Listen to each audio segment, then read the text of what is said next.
Whenever someone tells me they want to try something new but they're too scared, they don't want to embarrass themselves, the stakes are not high enough, the alternative to that embarrassment isn't scary enough, or that person hasn't sat down and thought about the alternatives for long enough. At 23 years old, I was the youngest event director in the country, running one of the biggest and longest standing conferences in Europe, and within 18 months generated £1.5 million in net new revenue. I went on to win an award about 6 months later for my work over people that had been in the industry for 20, 30 years. Here is what I learned in that first sales job that helped me eradicate my embarrassment for good. My boss at my first sales job was a sociopath. He'd be one of those people where one minute he'd be telling you you are the best salesperson he's ever seen and hyping you up to the point where he low-key felt like he was your father, and then on the other day he'd be cussing you out and screaming at you in front of the entire office because you didn't do enough unpaid overtime. The business model was made on young people who were very ambitious, lots of ego, coming in with no experience, working ridiculous hours. When I started, the daily target was for all the salespeople to call at least 30 people completely cold every day, which means the people did not expect you, they didn't know who we were, and we were oftentimes calling them on a mobile. So you can imagine how many times we got cussed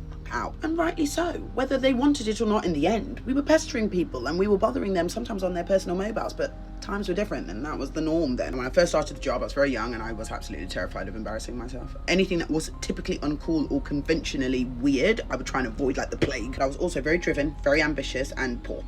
I was very poor. And at the beginning, I was terrible. I was so bad. I just thought I might have to quit, because I'm not very good at this. I don't like feeling like a burden. I don't like bothering people. And more than that, I don't like being rejected every day. And I'm being rejected with curse words. Like, it's another level of rejection. Now, there was this one particular morning where all the call stats were very low across all the directors, all the salespeople. For whatever reason, we were having a lull. And sociopath boss, who's currently sat looking at us with pure contempt in the corner of the room, stands up, marinates in silence, and then flips out in a way that I've never seen any human flip out in my life. I never thought I could feel that level of fear in my chest sat in an office. It was terrifying.